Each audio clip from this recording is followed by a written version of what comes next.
views and opinions expressed in this program are those of the participants and do not necessarily reflect the views of BronxNet or the program underwriters. Straight ahead on this edition of Perspectives, October is Domestic Violence Awareness Month. And during this time, an extremely hard time for victims and survivors. It's even more challenging during the COVID-19 pandemic. The reports are down, but the question is, what does this really mean?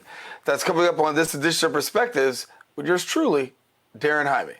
What's on your mind? Express what's on your mind. What's on your mind? Anything relevant to life, you bring it to the table. Whether you make a move solo or a movement with a stable. No fables, you speak on your decisions. Cause in the long run, it's your voice, your views, your vision. Keeping it real with many messages for you to know. This ain't radio, but DJ runs the show. Entertainment, he rocks it. Politics, he locks it. The host with the most would handle any topic. Don't forget to share your perspective with shines of light. Cause it might make a difference in someone else's life. Make a difference in someone's life. Express what's in your heart and your mind. Share your perspective. What's your perspective? Let them know. And hello, everyone, and welcome to another edition of Perspectives. I am Daren Jaime, and of course, we thank you for joining us. And as always, you can watch Perspectives every week here on BronxNet's Channel 67. If you have Verizon Fios, of course, that's Channel 2133, or anytime on the web at bronxnet.org. We also encourage you to stay connected to us on all of our social media platforms. If you're looking for me, my professional page, Daren C. Jaime on Facebook, DC Jaime 23 on Instagram, as well as Twitter. Well, excuse me, as we talk about today's show, you want to ask the question, what can you do if you're the victim of an abusive relationship, more particularly during this time of the pandemic? What resources and support are really out there? A lot of people are questioning whether or not there's actually adequate enough support as well as resources. If you're the survivor of domestic violence, the question is also, how do I move forward? Well, here to have an open dialogue about domestic violence is a survivor, but not just a survivor, but a thriver.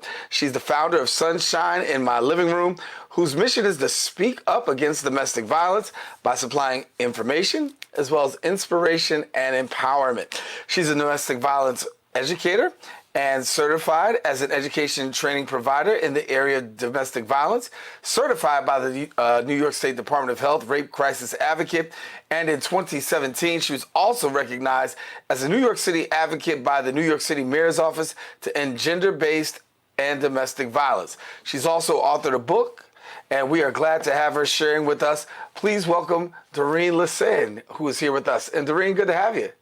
Thank you. Good to be back. Good to be back. Thank you so much. No, I think it's, we don't always have to do this in October, but we're going to do this in October because it is Domestic Violence Awareness Month. But I think every month of the year, all year long, is an opportunity to really key in on this issue of domestic violence. And I think when we talk about COVID-19, we talk about a lot of things. We talked about the most vulnerable population. We talked about those who are dealing with food insecurity. We've talked about safely reopening. But I think we haven't done due diligence in the area of domestic violence. So talk to us a little bit about domestic violence and how do you see it, particularly as we're in the midst of this COVID-19 pandemic?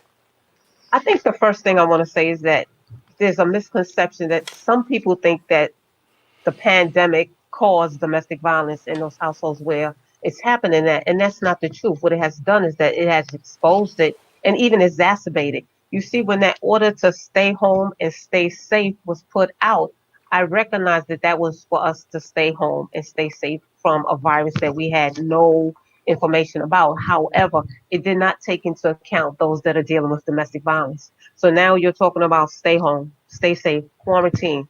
With who? My abuser, right? So the complexity of that in and of itself exacerbated the situation and the experiences of those that are dealing with domestic violence. For example, quarantining with your abuser, who may be emotionally, financially, sexually, and even physically abusing you, and you are forced to stay home because of what's happening, is more than just a challenge, right? I take it to the next level. If I'm now forced to stay home with my abuser, I'm unable to communicate freely with my friends, my families, my support systems, and even those that I may have a connection with as a service provider. Because while people say, well, at least you can still text, use the phone, use Zoom, if I'm at home with my abuser, I can't do this stuff freely because everything that I'm doing is being monitored. Every text Right. that I'm sending is being monitored, and the wrong text can cost me my life.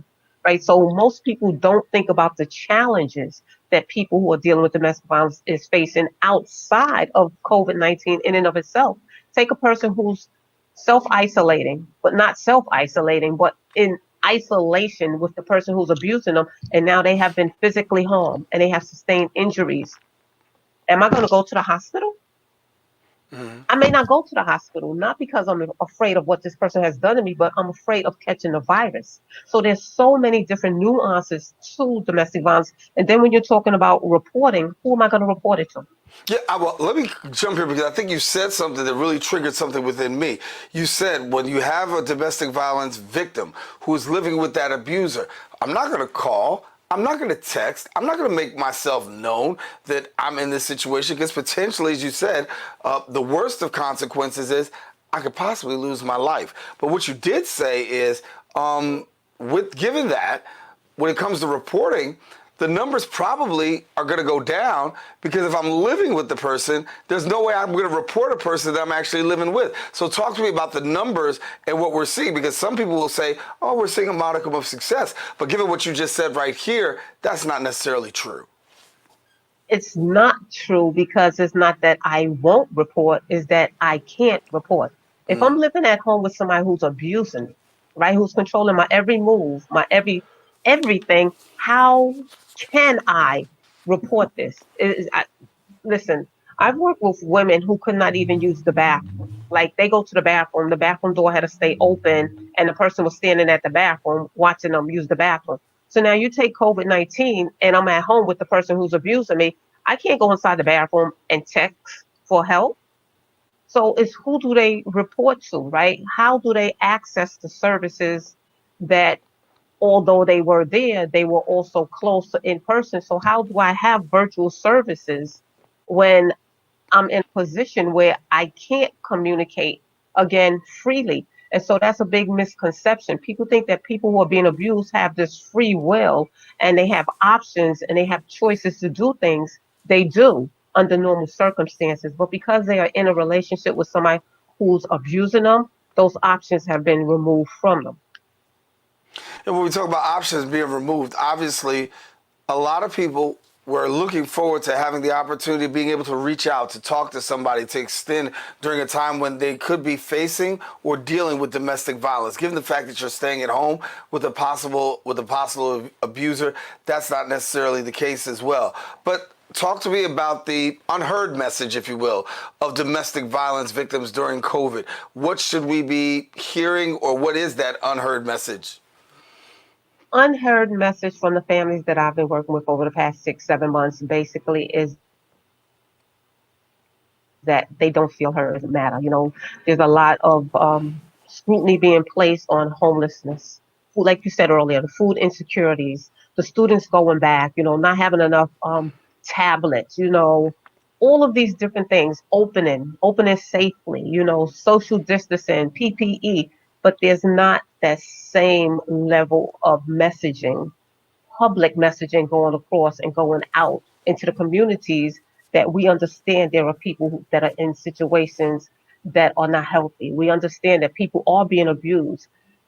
There are services, right? And I think there should be a more transparent message, with that going out, that the services that are open, that we understand how complex it is for you, as opposed to not talking about it at all, not talking about it or talking about it in a 5-minute caption does not convey to a person who's being abused that somewhere out here that they have not been forgotten. And I think that's the biggest message that I've been hearing, that they feel forgotten and they feel as though they don't matter, especially with everything still in virtual mode. Everything is still closed. So if I need services as a survivor or victim or somebody who's experiencing any type of abuse, I can't go anywhere because everything, once again, is virtual. If I have somebody who's over my back, how do I access those services?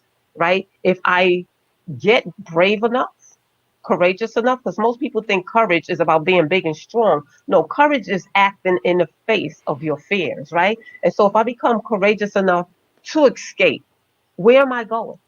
Right? Because a lot of people feel if I go into the shelter, then I can get COVID. So that Right. fear of the virus is also one of those barriers that is preventing people from leaving because no one knows exactly what is COVID-19 outside of the fact that many people have lost their lives to it. So consequently, what you're saying is a domestic violence victim will probably err on the side of staying at home, Yes, not reaching out, yes, and therefore self-isolating in a different kind of yes. way, which could really create another set of problems for them. Hopelessness, depression, anxiety. And a lot of people don't realize domestic violence is traumatizing. Just the act of being abused on a daily, consistent basis is traumatizing. So now you add all of the trauma that's coming with this pandemic of people not knowing what's going on, the fear behind being, for a lot of them, feeling locked up and locked down with no avenue of escape. So you add all of that, and absolutely the psychological and the mental health issues that's going to come from that, coupled with the dynamic of the domestic violence is I really can't even find a word to Right. It's, describe. it's a lot to unpack. And I want to take a quick break, but coming up after the break, I want to unpack something else. I want to talk about those with physical disabilities. I want to Oh, talk about those who may have hearing impairments that are also dealing with domestic violence. That's an unheard of population and underrepresented, I should say. Not an unheard, but an underrepresented mhm, population. We'll talk about that when we return right here okay. on Perspective.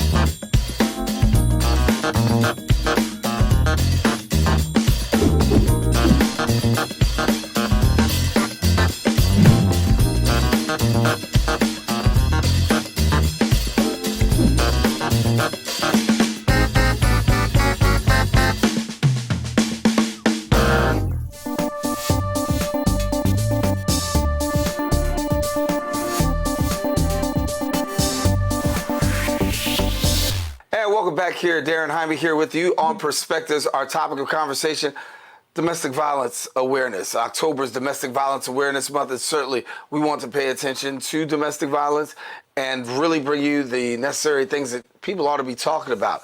When we talk about New York City, I want to bring you some statistics of note.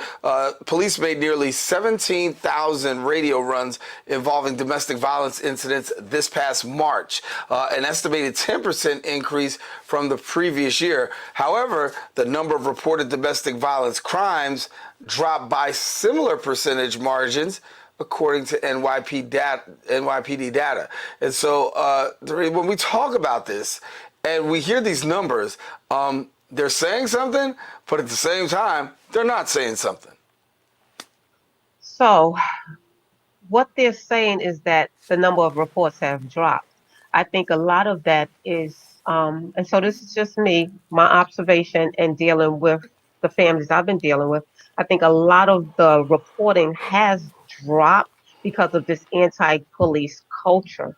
So, you have a lot of the the media and different people that are covering what's going on with all of these different shootings, and then you take a person who's being victimized and they see that, and what it does for them is it brings them back inside of themselves and once again to that space where who do I call, right? And people don't understand that beyond what the media is showing with law enforcement, there's a whole nother avenue of law enforcement here in New York City. And I know in New York City, the NYPD do have a domestic violence unit. And within that unit, there are just domestic violence officers at all 77 of the precincts and at all of the public service areas. So for me, the numbers are dropping because people are reporting because they don't know that that particular unit may exist and that these officers are trained See, when the cops come out to all, these are patrol officers coming out. These are not the domestic violence officers. The domestic violence officers is a separate unit, and they are qualified to work with people who are dealing with domestic violence. And I can say that I've interacted with them on a professional level, and I've also interacted with them on a personal level. So I think that those statistics in particular, that's what that's based on. That's based on Yeah. all of this anti-police culture and sentiment that's going on, and because that culture that's happening within New York City, that takes away from the DV unit, from the domestic violence unit, and really assisting people. So once again, it goes back to who am I going to report to? If I'm watching the news as a Right. victim and I don't understand the resources that are available to me through NYPD as a victim of domestic violence, and I hear all of this anti-cop sentiment, I'm already overwhelmed with what's happening to me in regards to being abused. I'm not now going to go and speak to them, Right. I which say, is a disservice for them, because of what's happening. and I say a lot of this, a lot of the data that we have is actually skewed, right? I mean, I think Absolutely. let's think about it. Absolutely. You can come out and say if something is down, but the reality is you've got underreporting.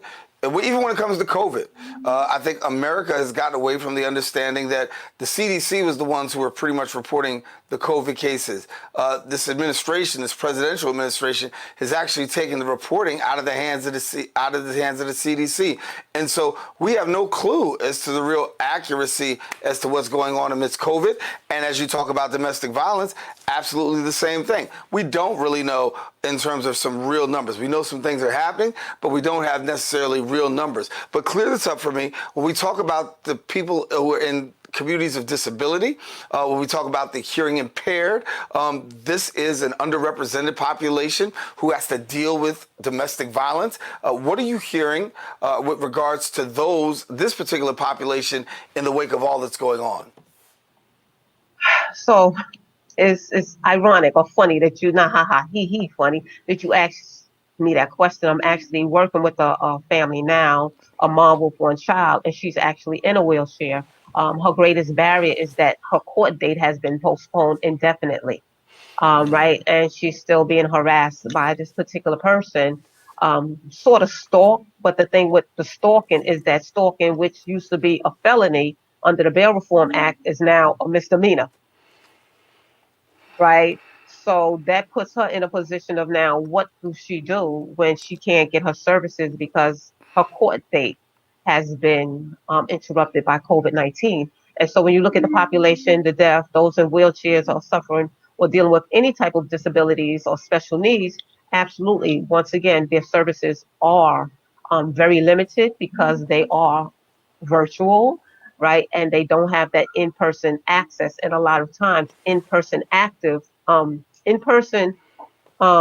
services, there's a different dynamic to it for a victim. Having that in-person service actually make you feel heard versus virtual is just kind of like you go through the motions on virtual and then that's it, and so it's a challenge for them. It's a challenge for them, and they're facing the same exact challenges that those without special needs and without disabilities are facing right now, with everything still not fully open. Yeah. Let me get this question here before we go to break. Talking about New York City for a minute. Mayor Bill de Blasio, the administration. What can the city actually do right now to address the needs of those who are dealing with domestic violence, and it's particularly in this pandemic? What can the city do to further better its services? I think in light of the pandemic, the one thing that would better the services is probably not going to happen right now, especially now that we're seeing there's a surge out in Brooklyn and Queens, is to provide more in-service services, right? In-person services, so that people feel heard and people come out of where they feel trapped at. Because most of the victims, most of the survivors that I'm dealing with feel imprisoned, within the walls of where they're at. Where they can and cannot go is already limited by their abuser. So now you add all of this COVID-19, this is closed, everything is virtual. The walls are really closing in on them. So with respect to that, I will hope that things will open up a little bit more, especially in that area where people can possibly go in, the social distancing, the mask, to wash your hands, to take the temperatures, all of those things that go with it. But at least people will feel as though they're not trapped, not just in their situation, but inside of their homes where they are. And while I say that, it's still precarious Hmm. because they're still going to be monitored where they're going by their Right. by their batterer. So it's really a delicate situation. And the truth of the matter is that there are no right or wrong answers because everyone's situation is unique to what they're going through and to the person who's abusing them, or have them in that situation. So it's really no right or wrong way that we can possibly say what should be done. Yeah. Let's take a quick break and we'll come back with our final segment with Doreen. You're watching Perspectives. We are paying tribute to domestic violence. As it is Domestic Violence Awareness Month, we want to ring the bell, sound the alarm, and make people more aware of those who are dealing and suffering with domestic violence, those who are victims, as well as those who are the survivors. Coming up, we'll talk with more in a few.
And welcome back here to Perspectives. Daren Jaime here with you as we are continuing our conversation on Domestic Violence Awareness Month.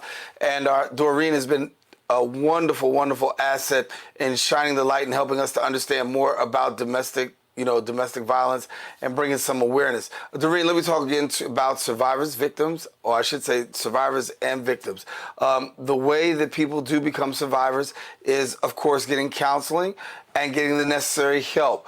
And sometimes in order to become that survivor, you have to overcome a huge amount of guilt. You have to feel, sometimes you feel like, what did I do? And so talk to me and talk to someone who may be watching right now and saying, listen, I'm going through this, but I'm feeling a tremendous amount of guilt and possibly even resentment, and feeling even like I'm the cause for what's happening in my world right now. So the first thing I would like to say is it's not your fault. It's never the victim's fault. You can't control what someone else does, right? But you can control how you begin to believe who you are, your own value, your own self-worth. And so the victims, or survivors, or anybody in that position, or even if you have a family member, please don't judge them because it is never the victim's fault. A crime is being committed against them. Domestic violence is a crime. Anytime a person is assaulted, they is a victim of a crime, and it is never their fault. And I like to say that any survivor out there, any victim out there, anybody who's dealing with guilt, I would like to say to you, it is not your fault. And I don't just say this as a professional. I say this because I've lived it. I've been there. I've done that. I understand those feelings. And I had to get to a place where I too recognized that what was happening to me was not my fault. That's the very first part of healing. I want you to know that your life matters.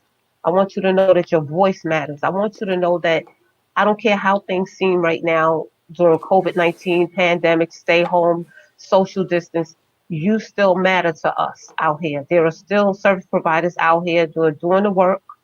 There's still people out here that care very much. And I know the statistics don't look like that. I know it don't sound like that right now, but there's still people out here that are fighting a good fight to make sure that there are services that are being provided. But please just remember, what is happening to you is not your fault. I think about And it Black never Lives Matter. was. I'm sorry, I didn't mean to cut you off. Yes, that's fine. No, I think about Black Lives Matter right now, right? And I think about in this season, there's a lot of allyship towards Black Lives Matter, particularly from people who are not are not of color, and people who are very sensitive to the matter. I want to bring the topic of allyship to domestic violence. How can people be an ally to those people who are dealing with domestic violence? So, the greatest resource that a victim have is their support circle. Your greatest resource is your support circle. Why? Because the professionals don't know you the way your support circle know you. Your support circle know you. Most people who know somebody who's being abused have known them for years. So how can you join with them? Simply believe them when they tell you. Don't judge them. Don't shut them down. Listen to them. The average victim already know that you cannot come into their home and stop the situation, right? But when they come to you and they're telling you what's going on, that's because you are the person that they trust. You may be that one person in their circle that they trust enough to come and tell you what's going on inside their life. They don't expect anything from you, but they need for you to listen. And when you listen, you'll be surprised what you are doing, the work that you are doing to help them in their moment of crisis just by listening. And listening doesn't cost a dime. Before we go, I want to give you the opportunity to share with some people how they can really get connected to you. You do great work. You have your boots on the ground, and definitely you're making a difference in the lives of those as a domestic violence survivor. And you're giving back and at the same time also paying it forward. Talk to how people can get in touch with you. Well, the easiest way to connect with me is through my email because my phone is always ringing. So I like to just kind of keep it simple and do it like that. So my email address is the letter D, the number 5, Lesane, Lesane at Yahoo. And I'm also on Facebook at Miss Doreen. So that's MSDOREEN. I provide a lot of information on domestic violence, a lot of tips, a lot of inspirational tips, because this is a time not to be judging somebody, but to inspiring them, to providing information for them, and hopefully to empowering them, right? And so I also want to say this: you will also find a person who don't want to leave, right? And that is their choice, right? So too often people get caught up with wanting victims to leave, right? Our business is not to tell them to leave. Our business is to help them stay safe until they make the choice to decide what they want to do. And if they want to decide to stay, then guess what? They have the right to stay. They don't have the right to be abused, but they have the right to stay where they are, right? So once again, believe them, don't judge them, and listen and support them in that way. Doreen, it's been excellent. Before we leave, one more time, please share your email one more time for somebody who might have been slow on the trigger. Is the letter D, the number 5, my last name, which is Lesane at yahoo.com. So D5 Lesane, yahoo.com, or you can send me a friend request at Miss Doreen. That's MSDOREEN. And I don't Lesane. Twitter. I'm sorry. You got Twitter in there too? I'm not a Twitter. I'm not tweeting yet. Okay. So It's all good. We'll take what you got right now. Doreen Lesane, thanks much. thank you. I appreciate it. And thank you very much for doing this great work. I can't do this work without people like you who acknowledge what is going on and bring the information back into the community. So thank you very much. I appreciate you. Oh, no problem, Doreen. That's what we want to do here on Perspective. Get a perspective on domestic violence. As we say, October is Domestic Violence Awareness Month. Listen, get some information, find out more. If you know somebody that may be going through, please be there for them. Listen, be connected. That's our perspective. For all of us here on the Set of Perspectives, I'm Daren Jaime. Listen, thank you for joining us. Until next time we meet, stay safe, share your perspective. You just don't know. It might make a difference in someone else's life. Take care.